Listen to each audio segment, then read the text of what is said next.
Hello my dear friends, मेरा नाम है रवि श्रीवास्तव और आप देख रहे हैं मेरा channel EET means easy educational by track channel. Okay friends, इस वीडियो में मैं बताता हूँ आपको बहुत ही बेहतरीन सेंटेंसेस स्पोकन वाला जो हम लोग के स्पोकन के लिए काफ़ी फायदेमंद रहे और काफ़ी हेल्पफुल रहे, ताकि हम लोग जल्दी से जल्दी अपने स्पोकन नॉलेज को प्राप्त कर सकें। आज के इस वीडियो में मैं बताऊंगा आपको कुछ अलग, कुछ डिफरेंट। जैसे कि मैंने पिछले वीडियो में बताया था कि मैं जरूर लाऊंगा ऑब्जेक्ट और सब्जेक्ट और कॉम्प्लीमेंट के बारे में। देखिए, बहुत बच्चे को कंफ्यूजन होती है कि ऑब्जेक्ट क्या होता है, कॉम्प्लीमेंट क्या होता है और सब्जेक्ट क्या होता है। तो इसी पर आज चर्चा होगी। Please look at the board with me और देखते हैं क्या होता है बोर्ड पर। ओके, तो आज हम लोग सीखेंगे कि सब्जेक्ट क्या होता है। तो देखिए, एक नंबर में है कि सब्जेक्ट हमेशा, कुछ कंडीशंस हैं सब्जेक्ट के, कुछ कंडीशंस होते हैं। जैसे कि सब्जेक्ट हमेशा एक शब्द का हो सकता है या एक से अधिक शब्द का हो सकता है। इसका यही एक कंडीशन है कि सब्जेक्ट एक शब्द का हो सकता है या एक से अधिक शब्द का हो सकता है। अब देखिए, सब्जेक्ट नाउन या प्रोनाउन होता है। हमेशा याद रखिएगा कि सब्जेक्ट नाउन या प्रोनाउन होता है। नाउन और प्रोनाउन को छोड़कर कुछ भी नहीं होता है। ओके, तो अब 3 नंबर में है कि सब्जेक्ट हमेशा वर्ब के पहले होता है। अब ये वर्ब क्या है? तो वर्ब 24 होते हैं। जैसे देखिए, यहाँ बताते हैं is, am, are, do, does, did, was, were, has, have, had, shall, should, will, would, shall, should, will, would, may, might, may,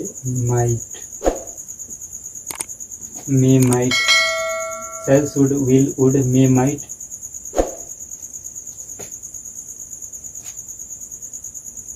dare, need, must, ought to, used to। Okay friends, तो ये रहा हम लोग का verb. जैसे कि ये बोल रहा है 3 नंबर का कंडीशन है कि सब्जेक्ट हमेशा वर्ब के पहले आता है। तो वर्ब क्या होता है? देखिए, ये वर्ब ये सब है। Is, am, are, do, does, did, was, were, has, have, had, shall, should, will, would, may, might, dare, need, must और ऑट टू और यूज टू। ये सब 24 होते हैं। देखते हैं 1 2 3 4 5 6 7 8 18 19 20 21 22। ओके, और कुछ छूट रहा है? Can,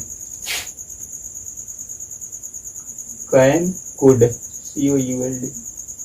okay, can, could. तो ये रहा, ये सब वर्ब होते हैं। तो इसी के अगर पहले आ गया तो वो सब्जेक्ट हो गया। सब्जेक्ट पहचान लेंगे कि सब्जेक्ट होता है। जैसे देखिए, is, am, are, do, does, ये सब 24 हैं। ये जितने कितने हैं? ये सब 24 है। Is, am, are, do, does, did, was, were, has, have, had, shall, should, will, would, may, might, dare, need, must, ought to, use to, can और could.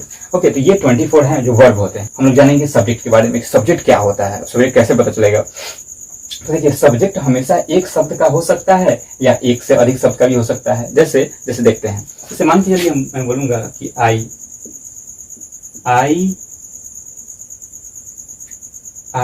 You and he are going.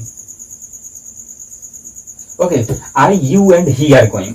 Okay, तो देखिए, subject यहाँ पर आई है, you है, ही है। तो एक से अधिक आया है कि नहीं आया है? तो एक से अधिक आ गया तो ये रूल का पालन हो गया। सब्जेक्ट हमेशा एक शब्द का हो सकता है या एक से अधिक शब्द का हो सकता है। ओके फ्रेंड्स, ये रहा। अब सब्जेक्ट देखिए, नाउन या प्रोनाउन होता है। सब्जेक्ट हमेशा नाउन या प्रोनाउन होता है। नाउन और प्रोनाउन को छोड़कर कुछ नहीं होता है। ओके, यही बात याद रखिएगा। सब्जेक्ट हमेशा नाउन या प्रोनाउन होता है। जैसे मान के चलिए यहाँ बोला जाए कि आई क्या है? प्रोनाउन है। यू क्या है? प्रोनाउन है। ही क्या है? प्रोनाउन है। ओके, पिछले लास्ट क्लास में बताया था कि ये पर्सनल प्रोनाउन होता है। तो आई प्रोनाउन है, यू प्रोनाउन है और ही प्रोनाउन है। ओके, तो ये रहा प्रोनाउन। अब इसमें अगर नाउन ऐड करना चाहें तो कर सकते हैं। जैसे राम इज, जैसे मान के चलिए यहाँ पर बोलेंगे कि राम इज अ बॉय। जैसे मान के चलिए यहाँ पर है राम इज अ बॉय। और देखिए, राम यहाँ पर नाउन आया है कि नहीं, जो कि सब्जेक्ट का काम कर रहा है। ओके फ्रेंड्स, तो ये रहा राम इज अ बॉय। तो ये एक सब्जेक्ट, देखिए एक शब्द का भी हो सकता है और एक से अधिक शब्द का भी हो सकता है। तो देखिए, राम एक शब्द का आ गया यहाँ पर जो कि नाउन है और सब्जेक्ट है। और एक जो लास्ट वाला है सब्जेक्ट हमेशा वर्ब के पहले आता है। तो देखिए यहाँ पर आर वर्ब है कि नहीं है, यहाँ पर इज वर्ब है कि नहीं है। तो देखिए ये वर्ब है तो वर्ब के पहले जो आने वाला है सब सब्जेक्ट हो जाएगा यहाँ पर। ओके, और ये भी सब टोटल सब्जेक्ट हो जाएगा। सॉरी ये सिर्फ राम यहाँ पर सब्जेक्ट हो जाएगा। क्यों? क्योंकि ईच के पहले आ रहा है। ओके फ्रेंड्स, तो ये रहा सब्जेक्ट का कंडीशन, सब्जेक्ट क्या होता है। ओके, इसके बाद हम लोग जानेंगे कि कंप्लीमेंट क्या होता है और ऑब्जेक्ट क्या होता है। तो ये दो चीज जानेंगे, ऑब्जेक्ट और कंप्लीमेंट किसे बोलते हैं, बहुत बढ़िया से आप जान जाइएगा। तो ये रहा सब्जेक्ट पहचानने का नियम, कैसे सब्जेक्ट पहचानेंगे। ओके फ्रेंड्स, चलते हैं नेक्स्ट वीडियो की तरफ। ओके फ्रेंड्स, तो इसमें हम लोग जानेंगे ऑब्जेक्ट के बारे में। अब ऑब्जेक्ट क्या होता है, हम लोगों ने जाना कि सब्जेक्ट क्या होता है। अब हम लोग जानेंगे कि ऑब्जेक्ट क्या होता है। सब्जेक्ट हम लोग को मालूम हो गया कि देखिए सब्जेक्ट एक शब्द का हो सकता है या एक से अधिक शब्द का हो सकता है। जैसे कि I he and you are close friends, जैसे ऐसे बोल सकते हैं, या I he and you are going to market. Okay, तो ऐसे बोल सकते हैं। जैसे एक शब्द का भी हो सकता है और एक से अधिक शब्द का भी हो सकता है। फिर हम लोगों ने दूसरा कंडीशन पढ़ा था कि वो सब्जेक्ट जो होता है नाउन या प्रोनाउन ही होना चाहिए। ओके, नाउन और प्रोनाउन को छुड़ाकर कुछ भी नहीं होना चाहिए। तो वो था, देख लिए थे कि हम लोग की आई है जो प्रोनाउन है, राम है जो कि नाउन है। ओके, और फिर हम लोगों ने देखा था कि वो वर्ब के पहले आना चाहिए। ओके, वर्ब के पहले आ रहा था। देखिए Ram is a good boy बोलते थे, तो राम इज के पहले आता था राम, इसलिए वो सब्जेक्ट था। अब देखिए, अब इसमें एकदम सेम कंडीशन ऑब्जेक्ट में भी। ऑब्जेक्ट हमेशा एक शब्द का हो सकता है या एक से अधिक शब्द का भी हो सकता है। ओके, ऑब्जेक्ट नाउन या प्रोनाउन ही होता है। ऑब्जेक्ट नाउन और प्रोनाउन ही होता है। ये जो ऑब्जेक्ट जो है, ऑब्जेक्ट हमेशा वर्ब के बाद आता है। सब्जेक्ट वर्ब के पहले आता था और ऑब्जेक्ट हमेशा वर्ब के बाद आता है। जैसे कि देखते हैं हम लोग, जैसे देखिए यू आर अ बॉय, यहाँ पर हो गया। जैसे कि यहाँ पर हमने देखा कि ऑब्जेक्ट है, बॉय यहाँ पर क्या हो जाएगा, ऑब्जेक्ट हो जाएगा। क्यों? क्योंकि इसका कंडीशन है कि एक शब्द का हो गया, बॉय एक शब्द का है और ये वर्ब के बाद आया है, वर्ब के बाद आया है ये बॉय। तो ये बॉय यहाँ पर नाउन भी है और ये वर्ब के बाद आया है और एक शब्द का भी है, इसलिए क्या है हो गया, ये हो गया हम लोग का ऑब्जेक्ट हो गया। ओके, इसको हम लोग बोलते हैं ऑब्जेक्ट, इसी को हम लोग बोलेंगे ऑब्जेक्ट। जैसे दूसरा देखते हैं rule, you give me a pen. और फिर देखिए यहाँ पर यू सब्जेक्ट है जो कि, और ये वर्ब है, तो वर्ब के पहले आ गया तो सब्जेक्ट हो गया, और वर्ब के बाद आ गया तो मी देखिए प्रोनाउन आता है, आई माई मी।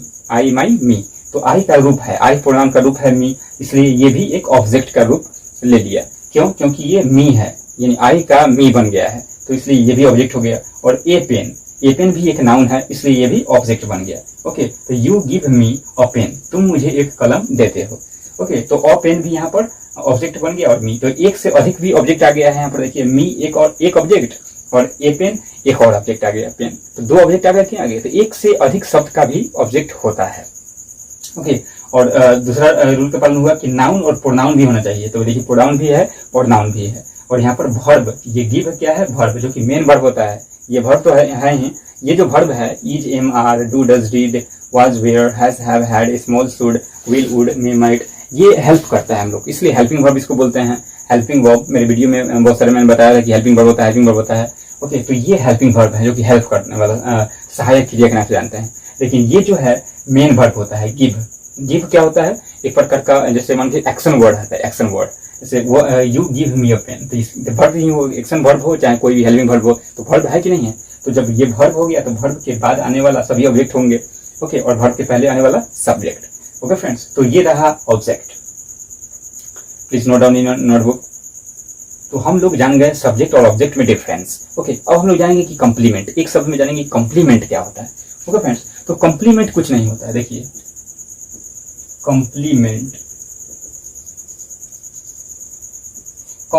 का मतलब कुछ नहीं होता है। ऑब्जेक्ट या कंप्लीमेंट दोनों भाई भाई हैं। तो कंप्लीमेंट का मतलब होता है बस नाउन या प्रोनाउन नहीं होना चाहिए, नाउन या प्रोनाउन नहीं होना चाहिए, नाउन और प्रोनाउन को छोड़कर सब होना चाहिए, तो उसी को हम लोग कंप्लीमेंट के नाम से जानते हैं। जैसे देखिए यहाँ पर हम अगर बोले हम कि यू आर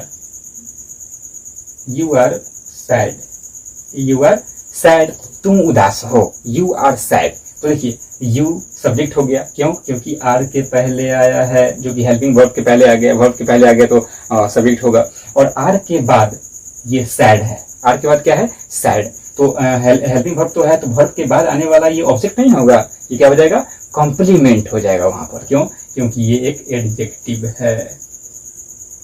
एडजेक्टिव, सैड एक एडजेक्टिव का रूप ले रहा है यहाँ पर। सैड मतलब उदास होता है, जो कि एडजेक्टिव है, नाउन नहीं है, प्रोनाउन नहीं है, इसलिए यह ऑब्जेक्ट का काम नहीं करेगा बल्कि कॉम्प्लीमेंट का काम करेगा। तो यही हो गया, subject plus helping verb plus complement. तो इसी को हम लोग बोलते हैं कॉम्प्लीमेंट।